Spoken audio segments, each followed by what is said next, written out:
Hi, everybody. Thanks for joining us for another episode of Tech Strong Women, where we feature amazing women doing amazing things in tech. I'm Jodi Ashley, executive producer here at Tech Strong. I'm here with my co-host, Tracy Ragan, creator and CEO of Deploy Hub. Before I introduce today's guests, I want to give you a quick update about what's happening here at Tech Strong. We've recently launched a new site, techstrong.ai.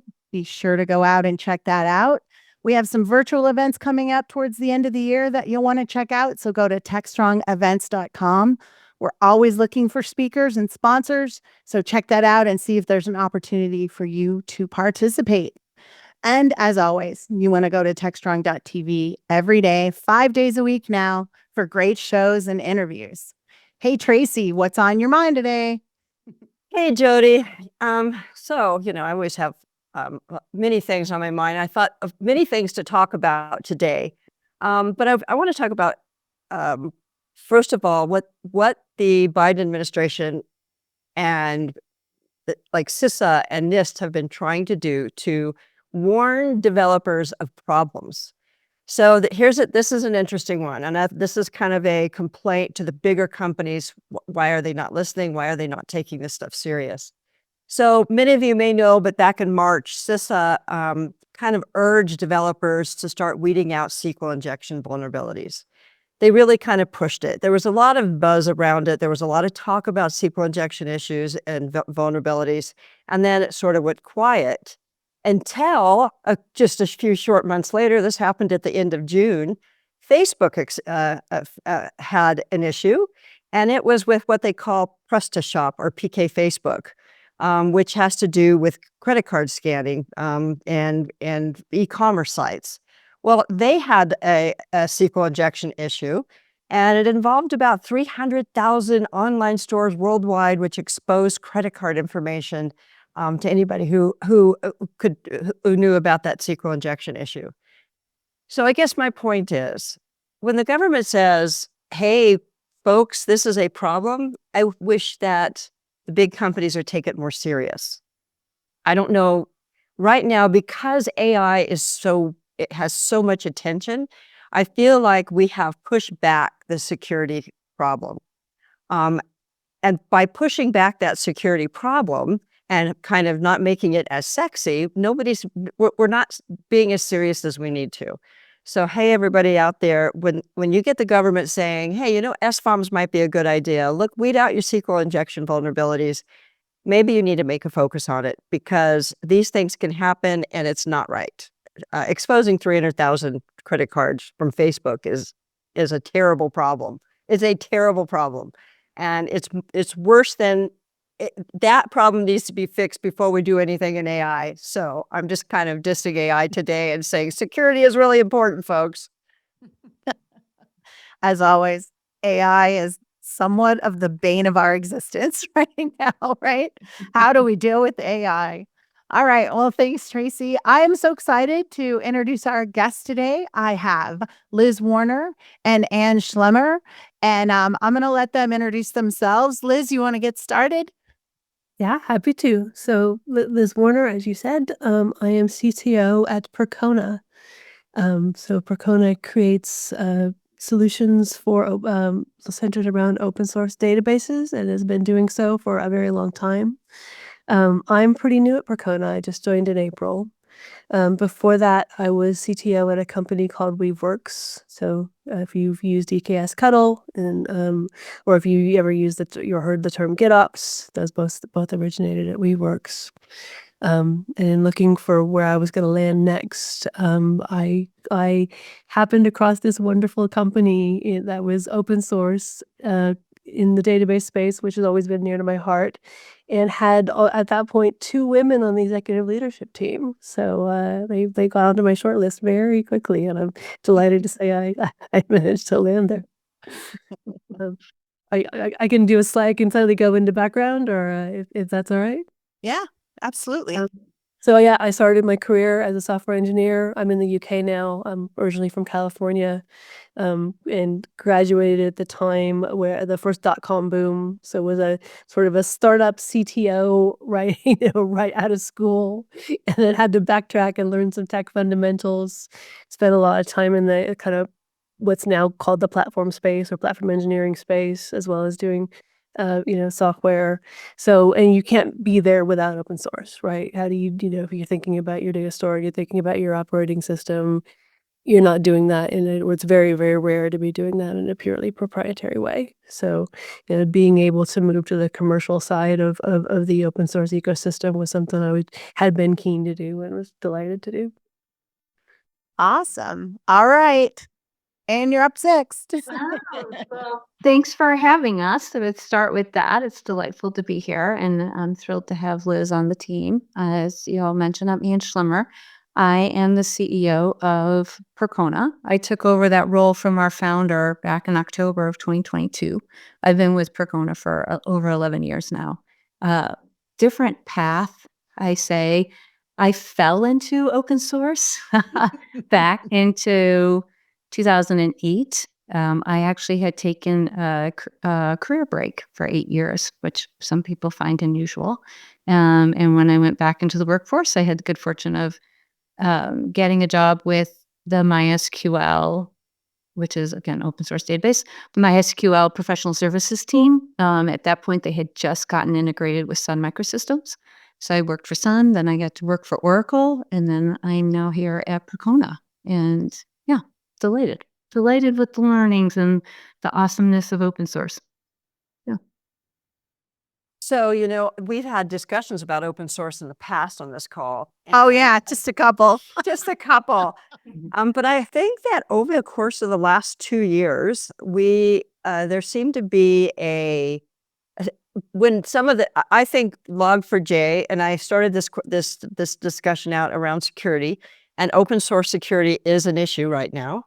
It continues to be, and the open source community has to embrace it. But of course, as I point out, so does the corporate world, right? We're not the only ones that have issues. But let's just talk a little bit about where open source is. I really thought it was going to be on a decline, but recently companies like Apple have started open sourcing like 7B large language models with 7 billion parameters. Probably looking to do a paid upgrade to double that. But what is your opinion on open source? And do you think companies, as Liz pointed out, it's hard to go without it? But what are companies doing right now? Are they still feeling open source, and do they still feel the love?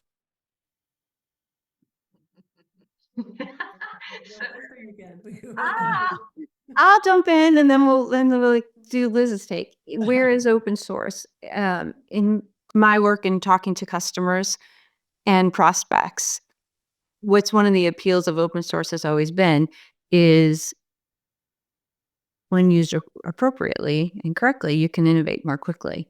And you have that opportunity of doing it out in the open. So you mentioned, Tracy, about the concerns of security. There's something to be said of being able to do that out in the open and have more eyes looking at it to make sure that it is secure by design. A major thing with open source, as should be with any technology, is trust.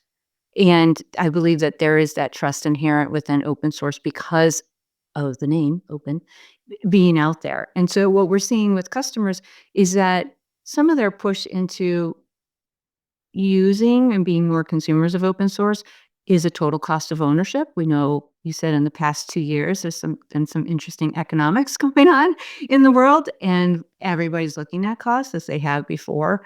But then really when you get into it and learning about that trust factor, that collaboration, being able to do that out in the open and being able to innovate is really important opportunity. So that's my short take on it. Liz? I mean, I don't think any of us would disagree that it's a tumultuous time, right? We're seeing big announcements. We're seeing big companies that said we'll always be open source, suddenly changing the rules and naming market pressure. So I think we're in interesting times, using that phrase intentionally. But I honestly think that largely in part due to organizations like the Linux Foundation, like CNCF, that the majority of players, large and small, in the open source space will come out stronger. And security is a huge part of it, right? We all, right before I joined Percona, there was a big, big scandalous CVE that was discovered. Someone had infiltrated a project over the course of years. Well, yeah, that was a scandal, and we all had to run around fixing things. But how many of those have happened in closed source? And we'll never ever know, right? It was a scandal, and we all got to react, and we all got to make things stronger as a result. But yeah, I do think that some of the models will change. Some of the business models will change in terms of like, what do you vocabulary we use, or can sometimes we revolve around what are we famous for and what are we selling, right? What value are providing, and what are we best known for? So open core is an attempt to resolve that eternal tension. There's other models that can resolve that tension. So I think I'm interested in watching and being part of that evolution. So how do we keep giving back and being famous for great stuff while also being successful businesses? Right. So Percona, what you guys do, and please correct me if I'm wrong, you support open source databases by adding tooling and services around that. Do you also provide some level of like certification on the safety and the security and the sort of the security posture of these tools? Anyway. Yeah, sometimes we Couple. do one correction in terms of, or addition into, yes, what we do. We also build on upstream, and we put out enterprise features in what would be a community version, but for Percona, it's just our distribution for that. So we're giving more than just the tooling and the services around it. We talk about it as solutions. On the security side, we stand by our software, as people do, right? And we're careful with the indemnification and all of that. And we back up if there's an issues and that there's security vulnerabilities. We look to correct them as quickly as possible, as we can do. But it all starts at the very beginning in the principles of our software development.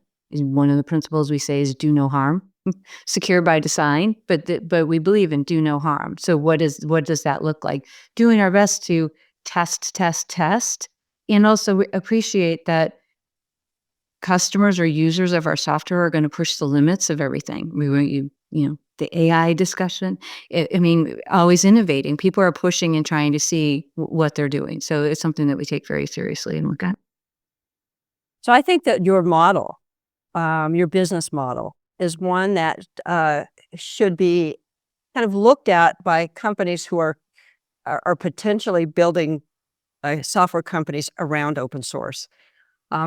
We have an open source project that's incubating at the Linux Foundation, and I can't tell you how many people randomly will say, "Why are you building an open source company? Isn't that how is that financially reasonable to do so?" And having a commercial company who's able to sit on top of open source, kind of lock it down, add services, add additional features, and as you call it, upstream features, we would call them pro features, is a very solid business model that companies have pursued for the last 20 years. So I'm hoping that we get more interest in this business model. So Liz, give us a little idea of what that looks like and how you drive that business model forward, supporting these open source tools and building on top of it. So the innovation we do was also something I was really excited about when I joined, and I stay excited about. So we're not we are picking up, as we call it, upstream. So we're picking up, the best known open source, distribution, and adding capabilities, tooling around it. We also have standalone innovation. So we have a product called Percona Everest, or open source project, which is also a product, although it's fully open source. And Everest lets you, it works with Percona operators, basically gives you a GUI to manage your data on Kubernetes. right? Which is still, that's a hallway conversation to end all hallway conversations at conferences, right? Should you even have your data on Kubernetes? Well, we're finding more and more people say yes, actually, especially, when my needs are very dynamic. So, and there's no upstream for Everest. There's no upstream for Percona's operators. That's our play on data on Kubernetes. Where it's something like Postgres, which is very near to our hearts. We're looking at, okay, how do we add value? How do we add, transparent data encryption, right? There's no full end-to-end data encryption available in community Postgres right now, and that's something a lot of folks want. So we're looking at like how do we take what's there and continue to give back, which is great for the community and great for the people who want to engage with us commercially. Yeah, I think giving back is one of the keys there, but so is adoption. An easy on-ramp and easy adoption is super, super critical in open source. Like it is the essential bite, right? If it's not easy to adopt, developers oftentimes will walk away fairly quickly. How much time does your team, and I'll send this over to Anne, spend on making sure adoption is out there and you have a strong DevRel activity around it? Yeah. It's a theme. Interesting that you pick up on that too, Tracy. It's been a theme in our conversations, for sure. And what's that healthy tension between adoption versus conversion and paying customers. But it is something that we pay a lot of attention to and we talk about, and within Liz's teams as well. I mentioned some of our principles on software of do no harm, secure by design, but we also really focus on ease of use and experience, because at the end of the day, we're providing value for our users. And I'm always Liz just mentioned careful with the words that we use. I'm careful with saying customers and distinguishing between our users and our subscribers. And in open source, that's a big deal. Your community should be made up of both, right? It should be made up of both. But adoption is huge. And I would say, you mentioned like LF, we're part of the project, the Valky project, which those who may not be familiar with it, it's the open source project that came about when Redis changed their license. And the early discussions, this started in that late March. The main discussions we're talking about right now is adoption. Just to your point, like it's not going to be a successful project if it's not widely adopted. And what are those features? What are those aspects of the project that will incline people to adopt? And ease of use is really paramount there. And also then awareness of it is another one. Liz, do you have anything to add to that? Because I know it's an expense to put time and effort into, outreach and pushing adoption and making sure, not that you just have these great features, but the features themselves are easy to access and on board. When a developer sits down and downloads some software, it's got to work almost immediately. Otherwise, their attention span is a TikTok attention span. Exactly. Yeah, it's huge for us. So our teams are measured on adoption, and continually review feedback from is this installation easy? So every new joiner needs to, or and every new joiner who's anywhere adjacent to technology has to, in their first 30 days, install every single Percona product and feedback on it. Right. So that's the thing I was doing in my second week. And I said, I found 2 things that were slightly awkward, and like, boom, the team was on it. Right. That's because, just as you say, if you try a distro, you try a new tool, you can't use it, doesn't install, it's a pain, you bounce. So making it easy, making that, we have an entire team devoted to making our documentation as gorgeous and clear as we can make it. And a team of people who are our face at conferences and webinars and videos and all the rest. One of our folks just released it's a little tiny tangent, a great video on how to open your first pull request if you want to make a documentation change for an open source project. And I love that because there was a time in my life where I didn't know how and it was scary, right? So I want someone to go, oh, this is like, it's just like this. It's a less than 3-minute video or around 3-minute video. So someone could say, actually, I want to make a tiny change to this documentation. Now I can do that. So that kind of life cycle all the way through is super important to us. Well, thank you for all those tidbits. I want to highlight here. Here we have two women who are extremely technical in this area. I'm really so happy to meet you both. I don't think I have seen a company in quite some time that has both a CTO, two high-level C women, CEO and CTO. We did at Puppet for a time, had both a female CEO and a female CTO.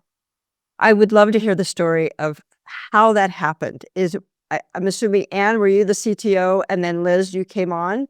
How did that happen? How can we repeat it in other companies? Well, to be fair, a little plug, our CFO is also female, as well. So there's that. How did it come about? I think it's just a matter of the opportunity, right? So it started within Percona. It started just with the opportunities that I have been given in my tenure here, and working closely with our founders. I mentioned our former CEO, Peter Zaitsev, is our founder, and he and I just worked closely together. As I tell the story, where any assessment that is done, that Peter and I have done a fair few in our day, where he's high, I'm low, where I'm high, he's low. And so we just had that building of mutual respect and trust over time. So as he started to step away and I stepped into that role, it's been on me, right? So what's that leadership team that I want and need for the company? And so it's just a matter of, again, if you think about open source, one of the things I love about open source is really this concept of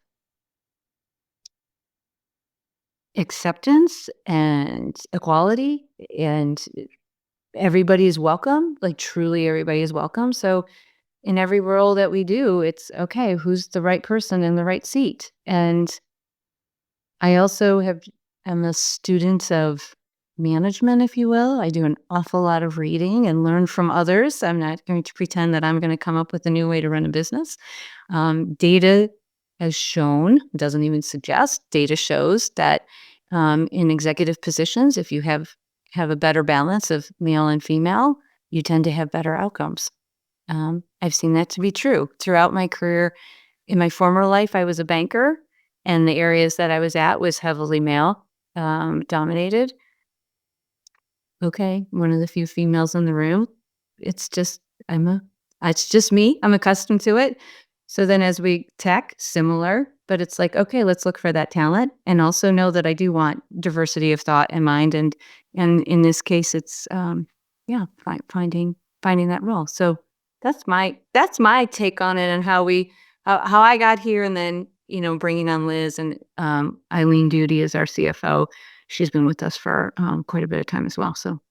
So Anne, I think you just described a culture that allowed the growth and I guess elevation of women.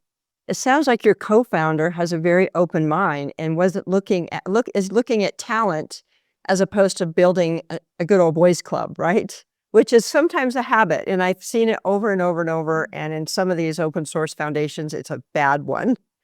But I feel like culture is really the culture of the company. It sounds like from the very beginning was very diverse and had a D&I program built in automatically, right? You didn't have to talk about it. It was already there. And maybe that's why, the door was open for Liz, because Liz was, being fairly evaluated based on her background, her skills, and what she could bring to the table. Yeah, I would say, one of the couple founding principles that Peter with his co-founder Vadim Tkachenko did is admittedly so, we modeled off of MySQL AB, where we've always been fully remote. Well, that's a couple pronged reasons. One, cost, right? Finding talent. But truly under that was we didn't want geography to restrict where we find talent. Similarly, what's that culture of a very use some words of a fair and balanced culture has been something that's key for Peter always in terms of that idea of equity and who's welcome and best person for the job. And we also in our culture, we literally, Liz talked about folks joining. One of the books we recommend people read is called The Culture Map, so that you really understand differences. I'm sure there's some others that we could be adding. I have young adult children who harass me all the time on various things that I need to up my game on. But Same. I feel that for sure.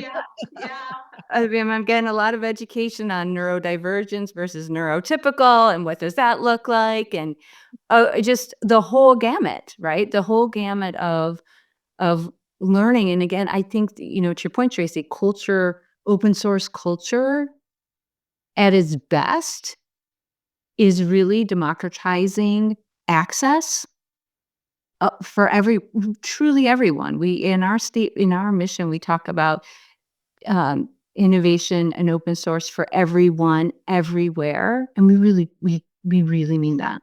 I use that. really mean that. I use that term as well, democratizing tech, really. Sure. And when during COVID, I felt like the virtual events did the same because so many people who were outside of the US could attend events. And I feel like there was more learning and sharing during those times, even though we went back to in person. I feel like we've missed something in that.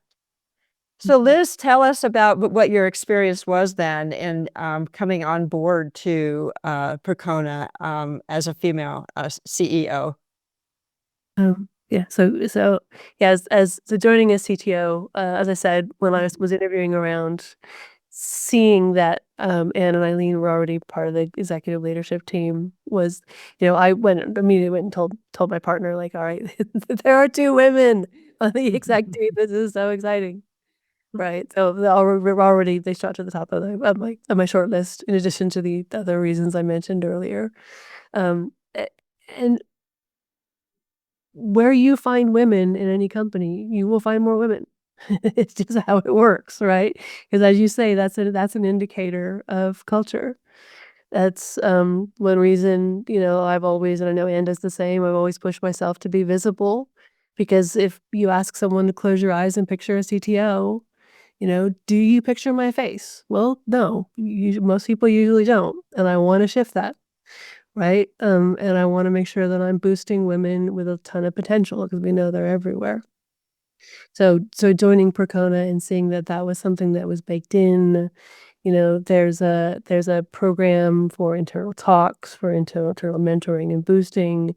That was part of the culture. That's huge, right? It's important to do it kind of as a individual in an ad hoc way, but joining somewhere where that's actually, structurally part of the company, that's so much better. Well, Anne, I want to congratulate you on your longtime work with Percona and ending up at the top of the chart, being CEO, and building having part in building a real solid cultural experience for women, allowing you to bring Liz in as a CTO. You guys are different. You're not normal. You are very different. Now, that being said, women have always been Not normal. That's what everybody wants to hear, Tracy. It's this where you should tell people they're not normal. They are. They're exceptional. They're exceptional. And I really do. I think it's amazing that what you've done with the company, and it's awesome to see that you've been there for so long, and that bringing in Liz to help with spending money on adoption. How many CTOs are even willing to consider that? To be honest, I talk to them often, and they're like, we want to build features. We don't want to spend time on adoption, but an open source project, it is the most critical piece. And to put a budget together that says we're going to do that and put teams under DevRel. I even hear recently that companies are spending less on outreach and DevRel. So all of this concerns me when it comes to open source. But I want to just show to our audience what a real open source business model looks like, ran by 2 women. Thank you for the acknowledgement and compliments. Appreciate it. And Jodi, I know you have questions you want to ask them. I'm gonna. I don't know. I mean, they're answering my questions before. I mean, the whole idea of the way you approach hiring, and so many companies are trying to shove people back into buildings, which obviously that's in some cases are driven by local environments where there was a giant presence in the middle of a city like San Francisco or LA, and all these businesses are struggling because those people aren't coming back and having lunch and buying coffee and all that. But the world's clearly going to evolve past COVID and into this more remote environment. And I've also struggled myself with an environment where it's like, just bring people in from a local city where they're cheap and don't think about the talent and don't bring people in to invest in, and don't mentoring drives me crazy. I see that all the time where it's like, if someone's complaining about an employee, if someone would just step up and be like, they're super talented, they're super smart, why don't we mentor them and teach them? I was mentored when I was in big, normal corporate America and the big companies I worked for in the past. And I just don't see that, right? I don't see people stopping and saying, this younger person, 30 something, 20 something, they're being thrown into a virtual working world. They're not getting the one-on-one, face-to-face, what did we used to say, standing around the water cooler conversations. So we need to make that effort to reach out and say, hey, you do a really good job, but maybe when you're on a Zoom call, you should turn your camera on and you should look like you're engaged. Little things that we could help the younger generation to do better. And instead we complain about them being millennials or whatever. And a lot of that is stuff that we teach them. You teach them that there's people around them that know more than they do, and that they'll earn more when they learn more, right? So I just love the whole dynamic that you guys have created there, because I just think it's so important and so hard in a more virtual working environment. But I think the virtual working environment is, the future. I just think that's 100%. I do too. nobody wants to go back into an office and commute for 45 minutes a day. And I want to ask you, you said you came out of the banking world. You went from banking to tech. How long did you go through a phase where you really felt like you had to tech up to run a company like Percona? What was serious. Well, I'm sure you've heard if you're going to be successful in leadership, it's that you surround yourself with people that are smarter than you and have that expertise. So yes, I joke that I play tech on TV, and look, you're putting me on TV again to let me do that some more. I joke. It's joke. Like, my banking was a former life. Like I said, I took 8 years off when I started a family. I was completely out of the workforce. So when I joined with my SQLAB, because of the group that I was with, I say there's tech by osmosis, just listening to folks. But truly, what I have done over the years is just my colleagues and the people that I worked with, I go to them, and I've always had a few people that is okay. Let me repeat back to you how I understand this, right? And am I speaking about this correctly? And they'll say, yep. And here's an additional part, or nope, you missed on that one. Nope, you don't quite have that right. So that's, how have I teched up? That's how I've done it, really, is just by the people that I work with. And then also knowing what I'm bringing to the table versus what I need to have other people bring. bring to the table. And I will admit, right, there's times I get really intimidated, right? You all ladies come and you're going to start throwing out some things. And I'm like, okay, I think I know that acronym, but do not have me go too deep on that one, right? For sure. Well, now you got Liz has got your back too. So It's exactly right. That's like I'm telling you, you got to round out that group for sure. Yeah. And Liz, what's been your journey into technology? You know, we often hear stories about there might have been a person in your life that said, "No, you really should go into this area." As a technologist, how did you kind of dig into this area? Right. Oh, I was a freelance writer, and um, someone told me that I shouldn't worry my pretty little head about scripting, and I couldn't do it. Um, and, and, then- and I was that, right? So I got involved. I started coding more and more. I actually went back to school and got my degree, and was a technologist. Did anybody encourage you to do that, or you just said, "Well, if I can write, I can code"? No, I quite the opposite. So I was playing around with scripting and got told by folks, no, you shouldn't do that. You couldn't do that. And I got pretty stubborn. Yes, I could. Challenge accepted. That's how I am. Tell me I can't do something and then watch. It's absolutely, that's awesome. And I think that those, for you, Liz, I wish you had more of an encouragement to say. I just remember I went to an all-girls high school, and my calculus teacher, our senior year in high school, said, "You're going to go to college. You're going to be," I think she said, "boys that are going to be intimidated because of your math or science or whatever." And I was like, "Oh, that's not going to happen." Sure enough, it happened in my calculus class. Like, I had that, but I had that foundation of you belong, right? You can do this. And obviously, Liz, you had enough self-confidence in yourself that you're like, don't tell me I can't do that, right? Of course I can. And you're step aside, here I come, right? This is great. So Confidence. everybody you see in action right now, how Anne is addressing this question here, how the culture of a company is so important. And unfortunately, I mean, I hate to say this, but I'm going to. I have worked, some of the worst managers I've ever had in my life have been women. Women, I have in my background, in my history, I have experienced women who are very competitive and feel like there's a zero sum game here when it comes to women in a business. So you always have to be over. You always have to be better, and there's always a competition. And I see that even today in a lot of companies. But Anne, you're showing us a different way, because we just experienced your encouragement of Liz, So thank you for that.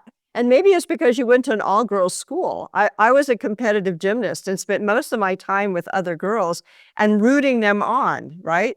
So when I was young, that's how I was taught to treat other women. And maybe going to an all-girls school, you learned something different. Do you think there's anything in that? It's interesting. Last year at a LF conference, I did a talk that I got prodded by my kiddos, right? Like, what was my journey? And I really took time to reflect. And I think back to, yes, I went to an all-girls high school, but even before that, similar to you, Tracy, I did team sports where, like, I was never a gymnast, but there's that component of the individual and the team. And I really credit that with being socialized as our male colleagues are socialized. A lot of them, not all of them, it's a gross stereotype to think that all people like sports, right? But to really understand how I'm competitive, but I always am competitive with myself, and then how to know to be part of the team. So yes, you knew that. What did a all-girls high school teach me, right? There was nothing that we were limited on, right? It was a college prep school. So we had AP courses, we had, obviously the sciences, we didn't have to be. We weren't competing with men. That same calculus teacher, she had us read a book. And I always misquote it. I think it's Smart Girls, Brilliant Women or something. That was a study that was done. And that was really impactful for me because in that book that the researcher or a research subject, she was panicked to go to the reunion because they were started in grade school and she lost track with people from high school and she only had 2 PhDs. She's like, I was so worried to go. I only had 2 PhDs. She goes to this reunion. One, she was the most educated out of the whole group. There were a couple that had only finished high school, right? Some that had dropped out of college. And that I read that as a 17-year-old in high school. And I was like, whoa, that's really impactful. And studies have come out. Single sex education really benefits females, not males, like during middle school. I got to do that, right? High school on that. And just the impact of be your best self and not have maybe some social pressures that we've in the United States. I can't speak to other cultures in the United States, what those pressures are. So yeah, just super fortunate to that upbringing, right? So yeah, the high school helped. I think it also helped that my mother used to always, I was that kid who said everybody else is doing blah, blah, blah. And I got my full name back at me at the time. Well, you're not everybody else. You're Ann Elizabeth O'Neill. I'm like, I joked with my mom that bit her a little bit as I got older. I was like, well, Mom, I'm not everybody else. I'm me. So I'm going to go do this. Right. But yeah, so I just think it's a culmination of all those experiences that I was fortunate to have. Yeah, I wonder how the world would be different for women if, let's say, 7th, 8th, 9th grade were separated boys and girls, just to give girls those 3 very formative years, puberty years, some space to really understand who they are as a female or as a young woman, and have camaraderie with other young women. I wonder if that would change our culture and make a culture in companies more like Percona's. Well, and I also think the whole idea, I was a professional athlete for the first 25 years of my life. And I grew up in a small town where there was nothing to do. I grew up in the mountains in Colorado and Evergreen, and there was nothing to do but sports. And a lot of the sports were co-ed because there wasn't enough girls and boys to make separate soccer teams and separate, teams for everything. And now kids, all that competitiveness has been taken totally out of our school systems. Like I played sport, like we had sports for everything in we called it junior high. Now it's middle school. In 7th, 8th, and 9th grade, we had a track team, a football team, cheerleaders, every sport, gymnastics, swimming. And as they've taken all that away, people have to, they send their kids out, right, and pay an enormous amount of money. So there's a hierarchy of kids getting those, girls being able to play sports with girls, and all that kind of stuff has been kind of washed away from the school system in this country that we started with on just not sports, like everything, arts and music. And I think a lot of that what that we got as kids made us stronger individuals and more competitive and more sure of ourselves and what we're capable of. So I think we've drummed a lot of that out by the lack of funding in our school systems and kids not getting access to a lot of stuff we had as kids. I just see how different it is now. Like I got remarried, and so I ended up with grandkids way earlier than I planned that were already born. And they both are starting high. Well, one's in high school, the other one started, and it's just so different. The exposure and the things they do and the things they want to participate in. It's so different now than it was when we were kids. So I think it's great. Let's hope we can keep it that way. And hey, we've had the first Olympics where it was 50-50 men and women. That is amazing. Yeah, that was a fun thing to participate in. So Tracy always likes, I'm going to jump on her. You said the culture map. That's something I want to look up. Are there any other books? We always like to ask for books. Liz, you have any book ideas? Anything you're reading that you would recommend? So oldies but goodies. I'm always a fan of Simon Sinek's books. So Leaders Eat Last is one of them. Uh, I like the I've got oldies but goodies I go back to. So the 5 dysfunctions of a team is one that I'll tend to reread on in every joining a new leadership team. Not because I'm scanning for dysfunction, because it's a good reminder on what's important, what to prioritize, right? She's not scanning. No. The takeaway being that relationships matter, right? That trust and relationships are so important. So that I'm putting my energy into building those relationships and that trust. So yeah, if you haven't read the book, you might not know the takeaway. So. Well, I have a good recommendation for you since you both are readers of books, and this came from another one of our guests. It's called the Logic of Failure. It is fascinating. When I read it, it was like, holy Toledo, we're watching this in real time in politics right now, particularly around the Republican Party. The logic of failure.